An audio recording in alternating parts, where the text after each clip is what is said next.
단순한 믿음이 세상을 이기는 믿음이라는 주제로 말씀을 살펴보기를 원합니다. 지금은 은퇴하셨지만 안산제일교회를 담임했던 고훈 목사님의 간증 중에 어떤 할머니 집사님에 대한 이야기가 있습니다. 주일 예배를 마치고 인사를 나누는데 그 할머니 집사님이 작은 선물을 목사님한테 건네시면서 목사님, 지난 10년 동안 목사님을 통해서 많은 은혜 받았습니다. 또 목사님께서 10년 동안 안수 기도해 주셔서 제 심장병도 나았습니다. 그리고 이제는 자녀들 집으로 이제 가야 돼서 이렇게 인사를 드립니다 하고 인사를 하더라는 것입니다. 그래서 목사님이 안수한 적이 없는데 아니 내가 10년 동안 안수 기도를 했다고 그러니까 그래서 그리고 심장병을 고쳤다는 말에 목사님은 아니 집사님 제가 언제 10년 동안 집사님에게 안수 기도를 해드렸습니까? 물었더니 그 집사님 말씀이 자기가 목사님 안수를 받으면 자기 병이 꼭 고침을 받을 것 같은데 매주마다 목사님한테 안수 기도를 해달라고 하기가 좀 그렇게 해서 주일 예배 때 목사님을 이제 만나면서 인사를 나눌 때 목사님에게 안수할 때 한 손으로 목사님 안수하고 한 손은 자기 여기다 손을 대고서 이렇게 하면서 안수를 받았다는 거예요. 목사님은 모르는데 자기는 그렇게 생각했다는 거예요. 그렇게 10년 동안 매주마다 목사님으로부터 이렇게 하고 안수 기도를 이렇게 받았더니 심장병이 깨끗이 나았다는 것입니다. 그래서 목사님 감사합니다. 안수해 주셔서 감사합니다. 그랬다는 거예요. 여러분 믿음은 정말 단순한 것이죠. 믿음은 단순해야 능력이 나타나는 것입니다. 시편 이 9편은 너무나 단순하면서도 강력한 믿음의 사람 다윗의 고백이 이 9편 속에 들어있어요. 다윗은 1절에서 이렇게 말합니다. 다윗은 지금 아주 놀라운 간증을 자기가 하겠다는 거예요. 다윗이 기이하고 놀라워서 나게 간증을 하고 싶은데 그러면서 세 가지를 얘기합니다. 다시 간증하겠다고 하면서 기이하고 놀라운 하나님의 놀라운 그 일들을 간증을 하는데 세 가지를 얘기하겠다. 첫 번째는 3절에서 8절까지 하나님은 악인을 반드시 심판하시더라. 이걸 간증하는 거예요. 두 번째는 9절에서 12절까지 하나님은 하나님의 이름을 알고 전심으로 하나님을 의지하고 찾는 자를 반드시 만나주시더라. 그리고 세 번째는 18절에서 20절까지 하나님은 가난하고 궁핍한 자들을 결코 외면하지 않고 구원해 주신다. 그것을 세 가지로 지금 간증을 하고 있는 거예요. 그런데 다윗의 이 고백을 들을 때 별로 감동이 안 되는 분들이 있을 것입니다. 솔직히 좀 실망스러운 그런 부분도 있을 것입니다. 아니 그것이 뭔 귀한 일이야? 하나님의 귀하고 놀라운 일이 그런 거란 말이야? 그러면서 귀하다고 말하는 다윗이 좀 유별난 거 아닌가? 이렇게 생각할 수도 있어요. 왜요? 하나님은 악인을 반드시 심판하신다. 전심으로 하나님을 찾으면 하나님 만나주신다. 가난한 자들을 하나님 외면하지 않으신다. 그거 다 알고 있는 얘기 아니에요? 근데 여러분의 진짜 이 사실을 믿는다면 인생이 어떻게 달라지는가? 하나님은 살아계시다. 하나님은 분명히 심판하신다. 하나님은 당신을 찾는 자들을 반드시 만나주시고 응답하신다. 하나님은 가난하고 궁핍한 자들을 외면하지 않고 그들을 구원해 주신다. 이 사실을 정말로 진짜 믿는다면 고민하고 갈등하고 두려워하고 염려할 필요가 다 없어지는 거예요. 하나님의 말씀대로 하나님이 기뻐하시는 대로 살기만 하면 되는 거예요. 힘들고 어려운 일이 있더라도 결국은 죄와 악은 하나님의 반드시 심판하신다. 다른 사람이 어떻게 하든 나한테 악을 행하고 네 죄를 짓게 만들고 그렇게 하는 사람들은 반드시 하나님이 심판하신다. 하나님의 뜻대로 사는 사람은 반드시 하나님의 복을 주실 것이다. 그러면 어떻습니까? 그야말로 고민, 갈등, 방황은 끝 아니겠어요? 뭐 때문에 고민해요? 하나님은 나중에 결국은 해결하실 텐데 하나님이 다 하시는데 세상 살기가 너무나 단순하고 행복해지고 기쁜 거예요. 하나님이 다 하시오. 하나님은 심판자이시오. 하나님은 찾으면 하나님 만나주시오. 그러면 어떻게 해요? 고민하고 갈등하고 방황할 필요도 없어요. 하나님 말씀대로 그냥 사랑만 하면 살면 되는 거예요. 그런데 하나님이 살아계시고 하나님이 반드시 심판하시고 하나님은 찾는 자들에게 반드시 응답하시고 가난하고 궁핍한 자를 다 건지신다는 것을 다 믿는다고 하면서도 왜 그렇게 고민이 많을까요? 우리는 하나님 다 믿어요. 그런데 왜 갈등이 그렇게 많아요? 왜 그렇게 살기가 힘들다, 우울하다, 죽고 싶다, 삶이 혼란스럽다? 왜 우리는 그래요? 하나님의 말씀을 지식으로는 알아도 실제로는 믿지를 않기 때문에. 알아요. 하나님이 응답하신다는 거 알아요. 하나님이 심판자라는 거 알아요. 하나님을 찾으면 만나주신다는 거 알아요. 아는데 뭡니까? 지식으로만 알고 실제로는 믿지 않는다는 거예요. 정말 믿는다면 인생은 너무나 분명하고 간단합니다. 죄짓지 않고 하나님이 하지 말라는 것 하지 않고 하나님이 하라는 대로만 하면 인생은 잘 사는 거예요. 하나님의 말씀을 정말 믿는 사람은 그래 맞아. 그것이 정말 귀한 일이구나. 그렇게 박수를 치고 화답하게 되는 것입니다. 맞아. 그게 잘 사는 거야. 그게 제대로 사는 거야. 그렇게 되는 것입니다. 여러분, 교회에서 예배 마치고 집에 갈 때 집을 찾아가는 문제 때문에 갈등하고 염려하고 고민한 사람이 있어요? 날이 춥고 어두워지고 또 비바람이 불어서 그럴 때는 힘들 수도 있겠지만은 그러나 집을 찾아갈 때 내가 이 길로 가야 되나 저 길로 가야 되나 내가 집을 잘 찾아갈 수 있을까 이렇게 고민하거나 갈등하는 사람이 있어요? 없잖아요. 왜 그래요? 그 길은 수없이 내가 가본 길이기 때문에 훤히 알고 있는 거예요. 그 길은 수없이 가봤기 때문에 다 알고 있는 거예요. 근데 왜 우리 인생길에는 그토록 방황합니까? 왜 고민합니까? 인생길을 믿음으로 살아본 경험이 별로 없기 때문이에요. 우리 인생길에 고민이 많고 갈등이 많고 그런 것은 뭡니까? 왜 방황을 해요? 인생길을 가는데 문제 만났을 때 왜 고민을 해요? 믿음으로 살아본 경험이 별로 없기 때문에 그러는 거예요. 하나님의 뜻대로 살아보니까 진짜 되더라. 하나님의 뜻대로 사는 길이 가장 잘 사는 길이더라. 이런 실제적인 경험이 적다 보니까 갈등과 고민이 끝이지 않는 거예요. 사모님, 사무실에 가서 또 안경 가져야 되겠다. 자, 믿음은 단순한 것입니다. 그래야 능력이 나타나고 그래야 세상을 이기는 거예요. 다윗이 가졌던 이 단순한 확신이 얼마나 엄청난 능력인지를 우리는 깨달아야 됩니다. 다윗이 형편이 좋을 때가 아니었어요. 다윗이 시편을 기록할 때 다윗이 주변 상황 형편이 그렇게 좋을 때가 아니었습니다. 죽을 위기에 처해 있었어요. 근데 또 다윗은 조금도 위축되지 않았어요. 다윗의 믿음은 어떤 믿음이었어요? 들어서 아는 믿음이 아니었어요. 다윗은 지식으로 아는 믿음이 아니고 들어서 아는 믿음이 아니고 실제로 체험해서 얻은 믿음이었기 때문에 다윗이 지금 죽을 위기에 처했었지만 조금도 위축되지 않았어요. 이 시편의 말씀을 쫙 보세요. 지금 그 시편을 기록했을 때 다윗의 상황은 좋을 때가 아니에요. 죽음의 위기에 있던 상황이에요. 그런데도 불구하고 다윗이 조금도 두려워하지 않고 담담해요. 기죽지 않아요. 시편 9장 13절에 보니까 9장 13절에 뭐라고 말합니까? 여호와여 내게 은혜를 베푸소서. 나를 사망의 문에서 일으키시는 주여 나를 미워하는 자에게서 받는 나의 고통을 보소서. 이렇게 고백하고 있습니다. 그냥 다윗은 기도만 한 게 아니라 그의 눈에는 앞으로 일어날 일들이 훤히 보이는 거예요. 믿음의 눈으로 보니까 다 보인 거예요. 주께서 나를 사망의 문에서 일으키실 줄 믿습니다. 주여. 지금 이렇게 하는 거예요. 여러분, 그래서 승리를 미리 내다보면서 믿음으로 노래하고 믿음으로 지금 선포하고 있는 거예요. 주께서 내게 은혜를 베푸시는데 나를 사망의 문에서 일으키실 줄 믿습니다. 나를 미워하는 자에게, 나를 고통받는 자에게 나를 구원하소서. 다시 지금 믿음으로 내다보면서 선포하는데 9장 9절에부터 어떻게 선포합니까? 자, 이렇게 선포해요. 시작. 한번 읽어볼까요?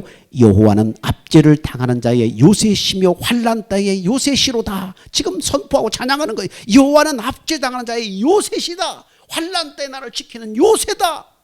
다시 지금 선포하는 거예요. 왜요? 지금 죽음의 위기에 놓여 있는데도 불구하고 이렇게 믿음의 눈으로 바라보면서 선포하는 거예요. 그러면서 또 11절에 너희는 시온에 계신 여호와를 찬송하며 그의 행사를 백성 중에 선포할지어다. 이렇게 지금 노래하면서 계속해서 이렇게 선포하기. 궁비반자가 항상 잊어버림을 당하지 아니하며 가난한 자들이 영원히 실망하지 아니하리로다. 하나님을 노래하고 하나님에 대해서 선포하고 있는 거예요. 여러분, 우리가 가져야 할 믿음이 이거예요. 알기는 다 아는데 나는 왜 이렇게 사는 게 힘들지? 왜 내 눈에는 되는 길이 환하게 안 보이지? 여러분, 다윗과 우리의 차이를 여러분 알아야 돼요. 다윗과 우리의 차이가 뭐예요? 9장 10절에 보니까 이렇게 말해요. 다윗은 어떤 차이를 가지고 있어요? 여호와여, 주의 이름을 아는 자는 주를 의지하오리니 이는 주를 찾는 자들을 버리지 아니하심이니이다. 다윗이 하나님의 이름을 아니까 오직 주님만 의지할 수 있었다는 거예요. 하나님의 이름을 아니까 주님만 의지할 수 있었다.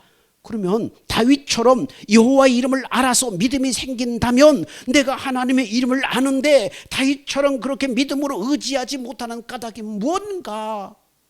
하나님의 이름을 나도 아는데 그러면 왜 다윗처럼 그렇게 담대한 믿음이 없는가? 사무엘라 22장에 하나님께서 다윗을 모든 대적의 손과 사울의 손에서 구원하시는 날에 하나님께 드리는 다윗의 고백이 거기에 기록이 되어 있습니다. 자, 다윗이 죽음의 위기에서 자기를 쫓는 사울의 그 칼날에서 다 구원받고 대적들을 다 정리한 다음에 하나님 앞에 어떤 고백을 드리고 있어요? 자, 22절부터 22장 2절 3절 말씀을 같이 보겠습니다. 시작. 이르되 여호와는 나의 반석이시요 나의 요새시요 나를 위하여 나를 건지시는 자시요 내가 피할 나의 반석의 하나님이시요 나의 방패시요 나의 구원의 뿌리시요 나의 높은 망대시요 그에게 피할 나의 피난처시요 나의 구원자시라 나를 폭력에서 구원하셨도다. 하나님 앞에 고백의 기도를 드렸어요. 다에게 살아보니까 하나님 이런 분이더라. 하나님의 이름을 안다는 것, 하나님의 이름이라는 것은 뭡니까? 하나님 자신을 말하는 거예요. 하나님이 어떤 분인지, 하나님 자신, 하나님 생명, 하나님 자신을 말하는 거예요. 하나님은 나의 반석이다. 하나님 나의 요새다. 하나님 나를 건지시는 자다. 하나님 나를 피할 반석의 하나님이다. 방패다. 구원의 뿌리다. 나를 높이 드는 망대이다. 나에게 피할 피난처요 구원자이다. 나를 모든 폭력에서 구원하셨도다. 하나님의 이름을 다윗은 줄줄이 외우고 있어요. 자기가 겪어본 하나님, 하나님은 이런 하나님이더라. 하나님은 이런 분이더라. 이 고백은 단지 들어서 아는 지식에서 나온 게 아니에요. 다윗이 실제로 경험한 하나님, 이 점이 중요한 거예요. 다윗이 하나님을 믿을 때 얼마나 놀라운 일이 일어났는지 수도 없이 다윗을 경험을 했어요. 그래서 문제가 생겼을 때 하나님은 이런 하나님이지, 하나님은 나의 요새지, 하나님 안으로 피해야지, 하나님은 나를 높이 드시는 망대이시지, 하나님은 나의 피할 바위지, 하나님께 피해야지. 그걸 다 경험을 했어요. 그래서 문제가 생겼을 때 즉시 하나님을 의지하게 되니까 하나님께서 놀라운 일을 행하실 것이 믿어지는 거예요. 그래서 하나님을 신뢰하는 거예요. 여러분, 시편 23편은 유명한 성경 구절이죠. 이 시편을 기록할 당시 다윗은 어땠어요? 사울왕의 시기를 받아서 짐승처럼 들판이나 굴에서 살면서 죽을 힘을 다해서 다 도망다니고 있었어요. 그런데 시편 23편 1절에 우리가 알듯이 뭐라고 이랬어요?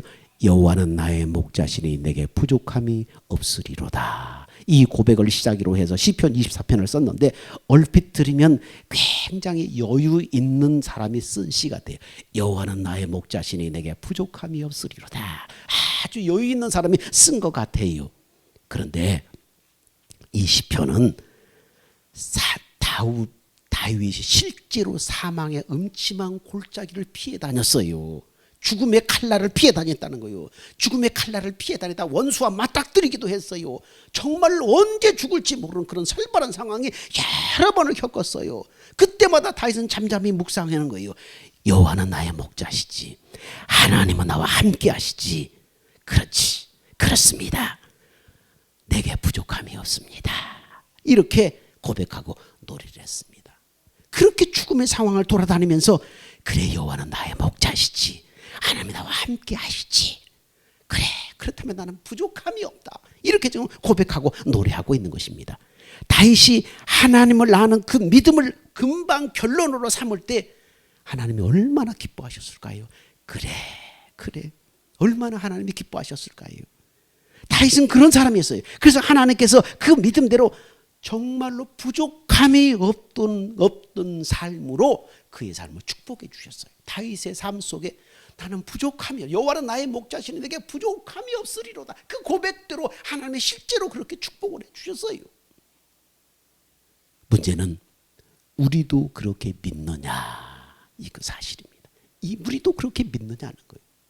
우리가 아는 하나님 지식으로만 나뉘니라 우리 하나님 이런 하나님이야 그렇게 우리도 믿느냐는 거예요. 우리는 다윗보다 더 큰 은혜를 받고도 부족함이 없다고 고백하지 못해요. 늘 부족해요. 하나님 주세요. 하나님 이것도 주세요. 여러분 다윗보다 놀라운 은혜를 받은 우리잖아요. 다윗은 하나님을 알고 그대로 믿었기 때문에 계속해서 하나님의 역사를 체험했어요. 단순하고 명확한 믿음으로 어떤 어려움도 이길 수 있었다는 거예요. 여러분 요한복음 15장 7절에 이렇게 말합니다. 너희가 내 안에 거하고 내 말이 너희 안에 거하면 무엇이든지 원하는 대로 구하라 그리하면 이루리라.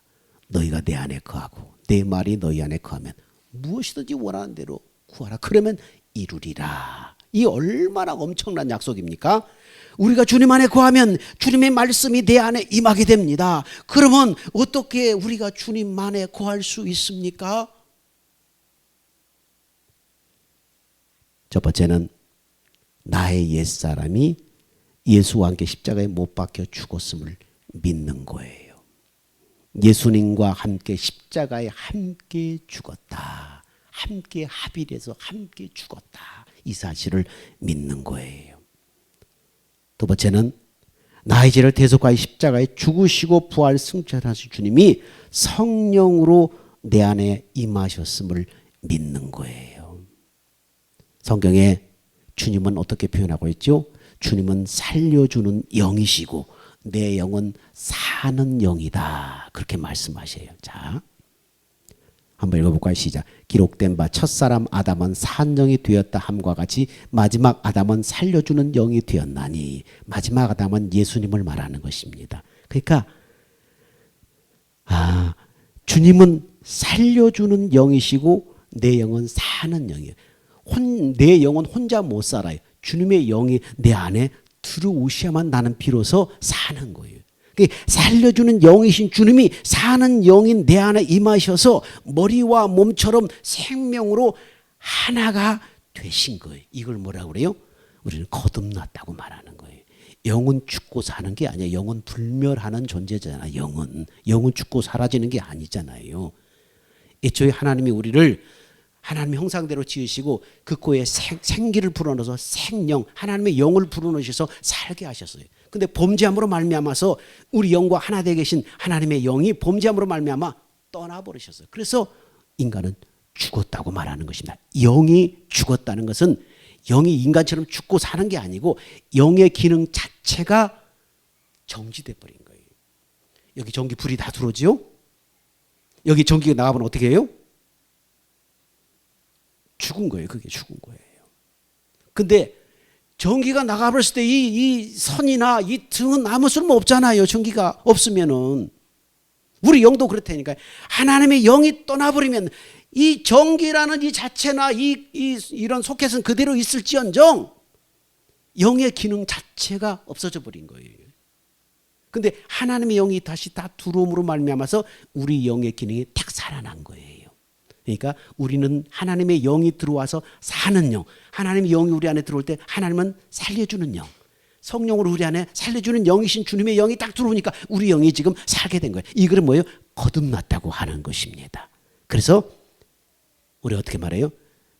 내 안에 계신 주님이 나의 생명과 나의 마음이 되십니다. 왜요? 죽었던 내 영 안에 주님의 영이 들어와서 불이 들어온 것처럼 영의 기능이 살아났기 때문에 주님과 내 영은 머리와 몸으로 하나 되어서 딱 있는 거예요. 그래서 주와 합하는 자는 한 영이라 성경이 말하잖아요. 주님이 들어와서 한 영이 됐어요. 그래서 내 안에 오신 성령으로 오신 주님이 나의 생명이시고 나의 마음이십니다. 이게 믿는 거예요. 첫 번째는 뭐라고요? 내가 예수와 함께 옛사람의 십자가에 죽었습니다. 두 번째는 뭐예요? 내 안에 오신 주님이 나의 생명과 마음이십니다. 이 사실을 믿는 거예요. 자, 나의 죽음을 고백하고 내 안에 오신 주님이 나의 생명과 마음이 되심을 믿고 바라볼 때에 성령께서 그 믿음을 보시고 하나님의 사랑, 하나님의 마음을 깨닫게 역사하시는 거예요. 뭘 보고 성령께서 반드시 역사해요? 그 믿음을 보고, 그 믿음을 보고 하나님 성령이 일하기 시작하는 거예요. 나의 옛사람이 십자가에 죽었습니다. 나는 죽었습니다. 내 안에 오신 주님이 나의 생명과 나의 마음이십니다. 주님 바라볼 때 그 믿음을 보시고 성령이 하나님의 사랑, 하나님의 마음을 깨닫게 하시는 것입니다. 그래서 하나님의 사랑과 하나님의 마음을 깨닫고 감화 감동이 말 때 뭐예요? 너희가 내 안에 거하고, 그 상태가 너희가 내 안에 거하는 상태예요. 그러면은 너희가 내 안에 거하고 그 다음에 하나님의 사랑, 하나님 마음 안에 거하면 그때부터 주님이 마음으로 말씀하시, 다른 말로 영으로 말씀하시. 어디에다? 내 법을 네 마음에 두고 생각에 기록하리라 하셨기 때문에 하나님의 사랑과 하나님의 마음을 성령으로 깨닫게 하실 때 그 다음부터 이 성령께서, 주님께서 영으로 마음으로 우리의 생각과 마음에 말씀하시는 거예요. 그래서 두 번째 뭐예요? 너희가 내 안에 거하고 내 말이 너희 안에 거하면, 이 내 말이 뭐예요? 마음으로 영으로 나한테 말씀하시는 그 말씀, 그 말씀이 거하면 어떻게 해요? 무엇이든지 원하는 대로 구하라. 그래야만 이루리라. 그래야만 이루어지리라. 주님의 말씀이 있으면, 그 주님의 말씀이 있으면 무엇이든지 원하는 대로 구하라. 그러면 이루어진다. 그렇게 주님이 오늘 요한복음에 말씀하고 있는 것입니다. 그런데 많은 성도들이 이런 기도를 체험하지 못하고 그 기도의 약속을 의심하는 거예요. 엄청난 축복의 약속을 받고도 실제로 그 축복을 누리고 살 것이라는 믿음이 없는 거예요. 주님의 말씀을 모르는 건 아니지만 이 말씀을 수없이 받지만은 그 말씀을 마음에 두지 않는 거예요. 말씀을 아는 것과 믿는 것은 다른 거예요. 제가 설교에 대한 열등감으로 왜 나는 다른 목사님들처럼 그렇게 설교를 잘 못하는가 늘 이런 열등감이 있었어요. 그래서 막 괴로워하고 그런데 어느 날 고린도전서 1장 27절 29절 말씀을 이제 묵상하게 되었습니다. 그러나 하나님께서 세상에 미련한 것들을 택하사 지혜 있는 자들을 부끄럽게 하려 하시고 세상에 약한 것들을 택하사 강한 것들을 부끄럽게 하려 하시며 하나님께서 세상에 천한 것들과 멸시받는 것들과 없는 것들을 택하사 있는 것들을 패하려 하시나니 이는 아무 육체도 하나님 앞에 자랑하지 못하게 하려 하심이라. 자, 이미 아는 말씀이지만은 그 말씀이 마음에 들어오지가 않아요. 뭐예요? 하나님도 이왕이면 잘난 사람, 이왕이면 유능한 사람, 이왕이면 실력 있는 사람을 쓰실 거라고 내가 믿고 있는 거예요. 하나님의 말씀은 분명히 알지만 그 말씀 있는 그대로를 믿음으로 말미암아 그 말씀이 내 마음에 들어오지 않는 거예요. 들어와 있는 것이 아닌 거예요. 그렇게 답답하며 세월을 보내다 어느 날 하나님 앞에 아주 단순한 고백을 드리게 됐습니다. 하나님, 내 생각을 내려놓고 이 말씀을 믿겠습니다. 고백을 드렸어요. 그저 마음속에 혁명이 일어납니다. 자신의 죽음을 고백하고 내가 그렇게 고백하고 결단할 때 성령께서 이런 깨달음을 주는 거예요. 하나님은 일부러 미련하고 약한 자를 택해서 지혜롭고 강한 자를 부끄럽게 하려고 하시는데 내가 미련하고 약하면 이런 나를 통해서 하나님의 뜻이 이루어지게 되니까 오히려 더 감사한 일이 아닌가, 이런 깨달음이 오는 거예요. 그 후부터는 어떻습니까? 이 말씀이 내 마음에 들어와 믿어지면서 설교에 대한 열등감이 여러분 사라지게 된 것입니다. 그부터 설교를 잘하게 되었다는 얘기가 아니에요. 설교를 잘하느냐 못하느냐는 이제 나의 관심사가 되지 않았어요. 그 다음부터는 주님의 말씀을 말씀 그대로 믿고 전하는 것만 중요한 것이 관심사가 된 거예요. 이게 정말로 놀라운 일이었어요. 하나님의 말씀을 여러분 마음에 품은 자가 믿음이 강한 거예요. 그것은 단순한 믿음이에요. 그 믿음이 세상을 이기는 거예요. 여러분 어떻습니까? 말씀을 수없이 봐요. 근데 말씀을 그대로 믿음으로 내 마음에 들어와 있지 않지 않아요. 지식으로는 아는데 이게 믿음으로 내 마음에 들어와 있지 않으면 능력이 안 생기는 거예요. 우리가 단순하고 강력한 믿음을 갖지 못하는 결정적인 이유는 뭡니까? 말씀을 건성으로 듣기 때문이에요. 사무엘상 15장에 보면 사울왕이 하나님께서 아말렉을 다 진멸하고 짐승까지 다 죽이라고 명령을 분명히 듣고도 사울왕은 어떻습니까? 아말렉 아광왕을 사로잡고 그와 수많은 양과 소를 끌고 의기양양하게 돌아오는 장면이 여러분 기록되어 있습니다. 자, 사무엘이 사울에게 이른즉 사울이 그에게 이르되 원컨대 당신은 여호와께서 복을 받으소서. 뭐라고요? 내가 여호와의 명령을 행하였나이다. 내가 여호와의 명령을 행하였나이다. 명령을 행했어요? 온전히 행하지 않은 것이. 지난 밤에 사울의 불순종 때문에 통곡하고 기도하며 밤새 철회하고 온 사무엘의 가슴이 무너져 내리는 거예요. 내가 여호와의 명령을 행하였나이다. 이렇게 자기가 여호와의 명령을 행했다고 말하는 거예요. 그러자 사무엘이 뭐라고 말합니까?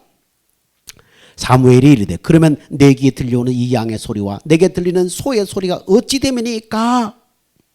자, 어찌하여 왕이 여호와의 목소리를 청종하지 아니하고 탈취하기만 급급하여 여호와께 악하게 여기시는 일을 행하였나이까?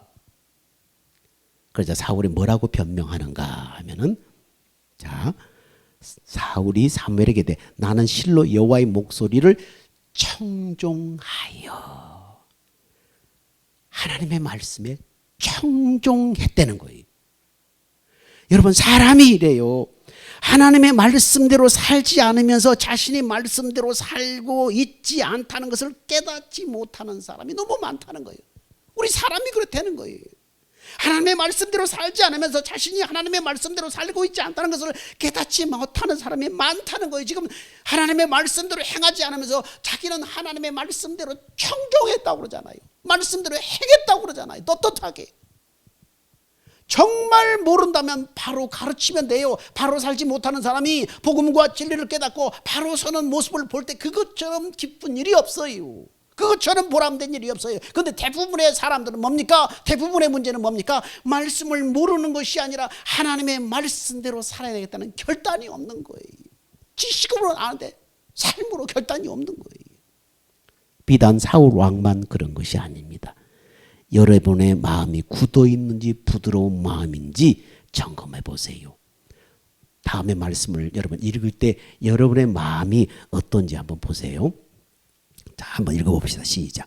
너희 몸은 너희가 하나님께로부터 받은 바 너희 가운데 계신 성령의 전인 줄을 알지 못하느냐. 너희는 너희 자신의 것이 아니라, 자, 값으로 산 것이 되었으니 그런즉 너희 몸으로 하나님께 영광을 돌려라. 너희는 너희 자신의 것이 아니라 값으로 산 것이 되었다. 너희 몸으로 하나님 앞에 영광을 돌려라. 여러분한테 이 말씀을 거울처럼 여러분 한번 거울처럼 비춰보세요. 너희 몸은 너희 것이 아니라, 네 몸은 네게 아니라 하나님이 예수 그리스도의 핏값으로 너를 샀어. 하나님의 소유야. 그러면 너희 몸으로 하나님 앞에 영광 돌리는 삶을 살아라. 근데 여러분 어때요? 이 말씀을 거울로 자신 한번 대비해 보세요. 나는 그렇게 살고 있는가? 내 몸은 내 것이라고 내가 주장하면 내 마음대로 살고 있는가? 하나님의 것이라고, 하나님의 소유, 하나님의 것이라고 하지 않는가? 자, 고린도후서 15장 또 봅시다. 시작. 그가 모든 사람을 대신하여 죽으심은 살아있는 자들로 하여금 다시는 그들 자신을 위해서 살지 않고 오직 그들을 대신하여 죽었다가 다시 살아나신 이를 위하여 살게 하려 하심이라. 우리 삶의 목적이 여기 있잖아요. 우리 삶의 이유가 여기 있잖아요. 예수님이 왜 우리를 대신해 죽었다고요? 그가 모든 사람을 대신하여 죽으시면 살아있는 자들로 하여금 다시는 자신을 위해서 살지 않고 나를 대신해서 죽었다가 다시 사신 그분을 위해서 살려고 함이라. 우리 삶의 이유가 여기 있잖아요. 이 말씀을 받을 때 여러분 어때요? 거울처럼 이 말씀으로 자신을 비춰볼 때 여러분 어때요? 부담스러워요? 그럼 뭐 선교사로도 나가야 되는가? 바울은 뭐라고 말합니까? 빌립보서에 그러나 무엇이든지 내게 유익하던 것을 내가 그리스도를 위하여 다 해로 여길 뿐더러 또한 모든 것을 해로 여김은 내 주 그리스도 예수를 아는 지식이 가장 고상하기 때문이라. 내가 그를 위하여 모든 것을 잃어버리고 배설물로 여김은 그리스도를 얻고 그 안에서 발견되려 함이니 내가 가진 의는 율법에서 난 것이 아니오 오직 그리스도를 믿음으로 말미암아 난 것이니 믿음으로 하나님께로부터 난 의라. 내게 유익하던 모든 것을 주님을 위해서 다 해로 여긴다는 거예요. 주를 위해서. 그리스도를 얻고 그 안에서 내가 발견되려고 나에게 유익하는 모든 것을 주님을 위해서 다 해로 여긴다는 것입니다. 이 말씀이 기쁨과 복음으로 들립니까? 아니면 도대체 어떻게 살라는 거야? 부담스럽게 들립니까? 여러분의 마음이 굳어 있는가? 부드러운 마음인가? 말씀을 대할 때 여러분의 마음 상태가 어떤가를 여러분 점검을 할 수가 있습니다. 어떤 목사님이 이런 말씀들 때문에 마음이 너무 괴로워서 그런 말씀이 나올 때마다 성경 구절을 오려냈다고 그래요. 칼로 오려냈대요. 그러다 어느덧 너덜너덜해져 버린 성경책을 보고 그만 꼬꾸라지고 말았습니다. 성령께서 네가 한 일이 무엇인지 깨닫게 하셔서 성경책을 붙잡고 통곡하며 자기 죄를 회개하게 된 것입니다. 여러분 중에는 아니 어떻게 목사님이 성경 구절이 마음에 안 든다고 그것을 오려낼 수 있어요? 피난할 수 있습니다. 그런데 우리도 마음으로 얼마나 많은 성경책을 여러분 성경 구절을 오려내고 살았는지 여러분 스스로 생각해 보셨어요? 성경을 읽다가 이건 안 돼. 이건 너무 힘들어. 내가 감당하기 힘들어. 아이고 이런 말씀도 다 있네. 이건 아닐 거야. 아이고 설마 이런 말씀은 나는 못하겠고 목사님에게는 해당되는 말씀이지. 마음으로 얼마나 수없이 성경 구절을 오려냈어요. 여러분의 마음에 있는 성경책의 모양은 어때요? 너덜너덜해지지 않았어요? 이건 안 돼. 이건 못해. 이건 목사님이나 하는 거야. 이런 걸 어떻게 내가 할 수 있겠어? 다 마음에 안 드는 거 오려내고 부담스러운 거 오려내고 다 오려내면 여러분 성경책은 어떤 모습이에요? 너덜너덜해져 있지 않겠냐고요. 마음의 성경책은. 어느 집회에 한 교수님이 찾아와서 목사님 저 오늘 목사님 설교 듣고 절망했습니다. 저는 구원도 못 받은 사람 같습니다. 그렇게 말하더라고요. 그래서 목사님이 당황해서. 근데 사실 그분은 목사님 은혜 받았습니다. 습관적으로 말하는 사람보다 훨씬 귀한 분이라는 거예요. 왜요? 하나님의 말씀 앞에 자기 자신을 제대로 비춰보며 말씀과 자신을 정면으로 딱 직면을 했기 때문에 거울처럼 그 말씀을 자기에다 딱 비춰봤기 때문에 그렇기 때문에 이분이 더 소망이 있는 거예요. 이분이 더 귀한 거예요. 이 말씀 안 돼요. 이 말씀 안 돼요. 이 말씀 부담스러워. 다 잘라내고 자기가 좋아하는 말씀 한 구절만 가지고 그냥 하나님이 기뻐하시겠느냐고요. 하나님의 말씀을 하나님의 말씀으로 받지 못하니까. 그러면 우리가 어떻게 이 믿음의 걸음을 걸어갈 수 있는가? 예수 이름을 바로 해야 됩니다. 예수의 이름의 뜻은 무엇입니까? 예수 이름의 뜻을 아들을 낳으리니 이름을 예수라 하라. 이는 그가 자기 백성을 그들의 죄에서 구원할 자이심이라 아니라. 예수 이름이 뭐라고요? 죄와 저주에서 우리를 구원하신 구원자라는 거예요. 예수 이름은 죄와 저주에서 우리를 구원하시는 예수님. 그 다음에 또 예수 이름이 뭡니까? 보라 처녀가 잉태하여 아들을 낳을 것이라 그 이름을 임마누엘이라 하리라 하셨으니 이를 번역하지 하나님이 우리와 함께 하시다. 예수님의 이름은 죄와 저주에서 우리를 구원하시는 구원자이시다. 예수 이름은 임마누엘, 하나님이 우리와 함께 하시는 그 이름이다. 여러분 이 이름을 안다는 것은 놀라운 진리를 믿는다는 것입니다. 나를 죄와 저주에서 구원하신 예수님, 나와 함께 하시는 예수님, 이 진리를 내가 믿는다는 거예요. 예수 이름을 안다는 것은 이 진리를 내가 믿는다는 거예요. 지식이 아니라 진짜 믿는다는 거예요. 우리가 예수 이름을 알고 믿고 정말 예수 안에 살면은 하나님의 말씀은 전혀 다르게 여러분 다가옵니다. 죄와 저주에서 나를 구원하시고 임마누엘로 함께 하시는 예수님을 항상 바라보고 살면 하나님의 약속에 대해서 아멘이 나오게 되어 있습니다. 아멘이 나오게 되어 있어요. 자, 봅시다.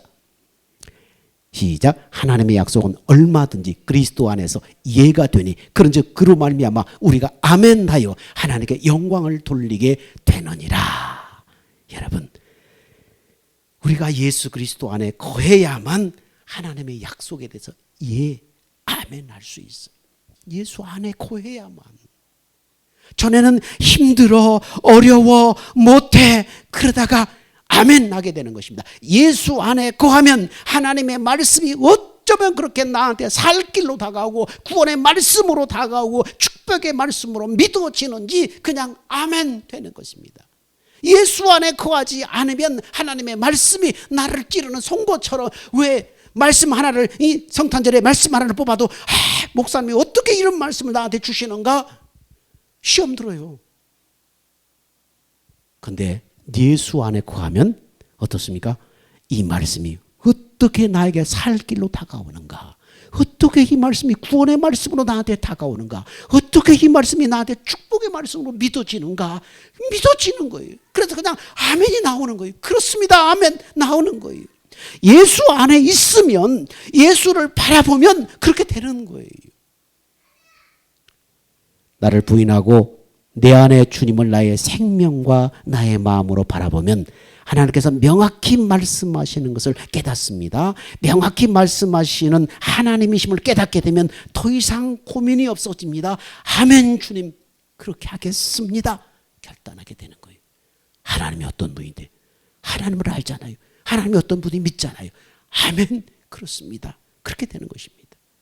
여러분, 날마다 나를 부인하고 내 안에 주님을 나의 생명과 마음으로 의식하고 바라보는 것이 부담스러워하면서도 하나님의 응답을 받고 싶습니까? 하나님의 은혜를 받고 싶습니까? 그런 사람에 대해서 하나님이 이렇게 말씀합니다. 자, 시작. 항상 배우나 끝내 진리의 지식에 이를 수 없느니라. 항상 은혜 받으려고 하지만은 하나님이 기뻐하는 믿음의 자리에는 들어가지 못한다는 거예요. 나를 부인하고 예수를 바라보는 것은 여러분을 다윗처럼 단순하고 명확한 믿음의 사람으로 세우려고 그러시는 것입니다. A.W. 토저의 저서 하나님의 열망이라는 그런 책에 이런 대화가 나눕니다. 이슬람권의 어느 선교사님에게 당신이 가장 두려워하는 것이 무엇입니까? 이렇게 묻자 그분이 말합니다. 매맞는 것도 가난한 것도 배고픔도 두렵지 않은데 단 한 가지, 하나님의 임재를 느끼지 못하게 되는 것이 가장 두렵습니다. 이렇게 고백하더라는 거예요. 매맞는 것도 가난한 것도 배고픔도 두렵지 않은데 단 한 가지, 하나님의 임재를 느끼지 못하게 될까 봐 그게 가장 두렵습니다. 그 사람은 어떻게 해요? 하나님의 임재를 경험해 본 사람이에요. 하나님의 임재를 느끼지 못하는 것이 그래서 가장 두려운 거예요. 하나님의 임재를 경험해 보지 못한 사람은 하나님의 임재가 떠나는 것이 두렵지 않아요. 항상 임재 없이 살았기 때문에 주님의 임재를 느끼지 못하는 것 자체가 얼마나 고통스러운지 몰라요. 여러분, 하나님의 임재를 경험하지 못한 사람은 그런 사람이, 그런 교인이 가장 감당하기 어려운 사람이에요. 주님의 임재가 사라지는 것이 얼마나 두려운지 모르니까 그런 사람은 어떻게 해요? 은밀한 죄를 짓습니다. 혈기를 마음껏 부립니다. 미워합니다. 다툽니다. 거짓말도 스스럼없이 합니다. 허탄한 농담도 아무렇지 않게 합니다. 왜요? 이런 사람이 정말로 어려운 거예요. 하나님의 임재를, 여러분, 하나님의 임재가 떠난다는 것이 얼마나 두려운지를 모르기 때문에 아무렇지 않게 그렇게 사는 거예요. 그런 사람이 가장 다루기 어렵고 힘든 사람이에요. 배는 것이 없잖아요, 이 사람은. 여러분, 가장 두려워하는 건 하나님의 임재가 나에게 떠나는 거예요. 하나님이 느껴지십니까?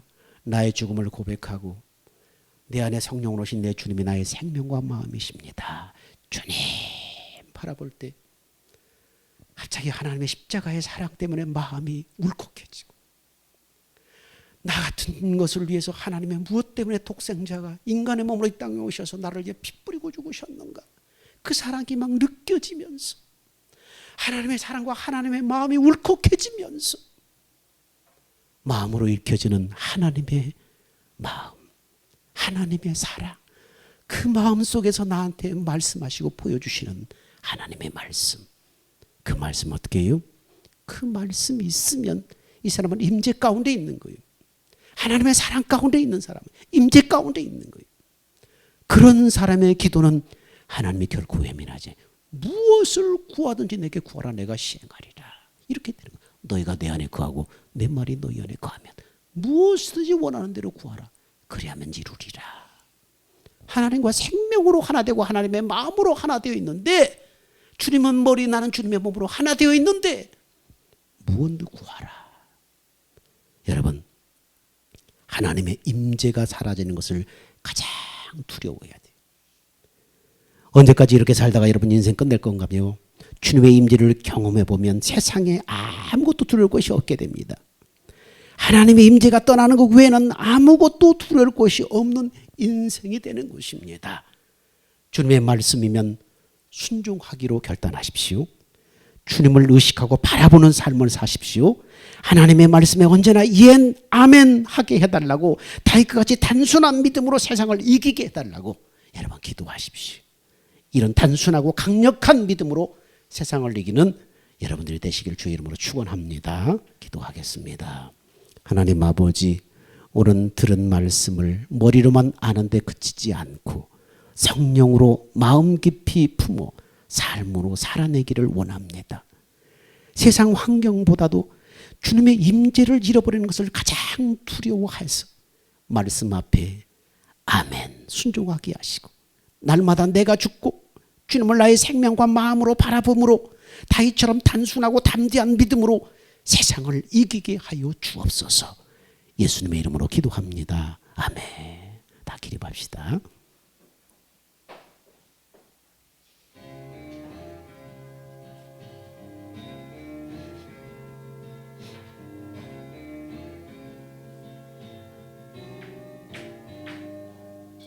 주님 다시 오실 때까지 나는 이 길을 가리라. 좁은 문 좁은 길 나의 십자가 지고 나의 가는 이 길 끝에서 나는 주님을 보리라. 영광의 내 주님 나를 맞아주시리. 주님 다시 오실 때까지 나는 일어나 달려가리라. 주의 영광 온 땅 덮을 때 나는 일어나 노래하래. 내 사모하는 주님 온 세상 구주시러. 내 사모하는 주님 영광의 왕이시라.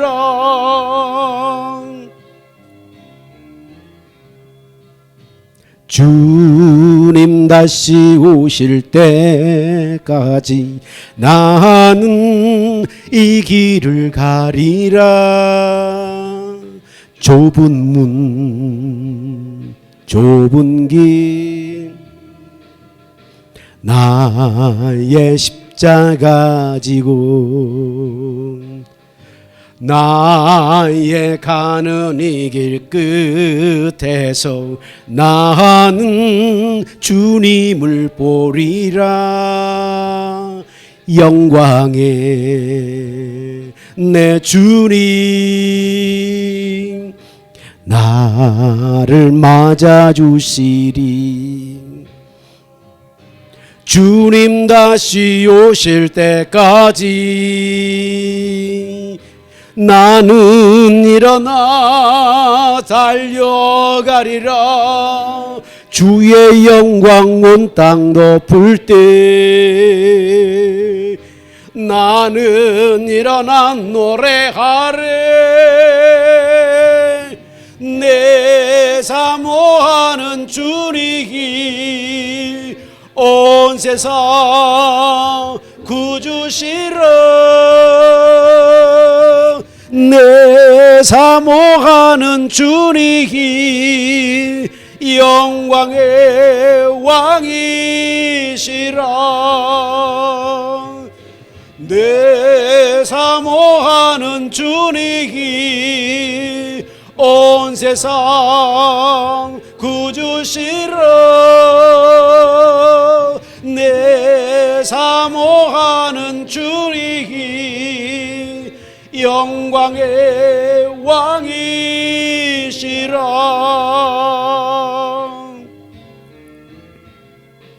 기도하겠습니다. 이제는 우리 주 예수 그리스도의 은혜와 아버지 하나님의 극진하신 사랑과 말씀들에 순종하며 승리하도록 인도하시는 성령님의 역사하심이 하나님의 임재를 구하며 단순한 믿음으로 세상을 이기기로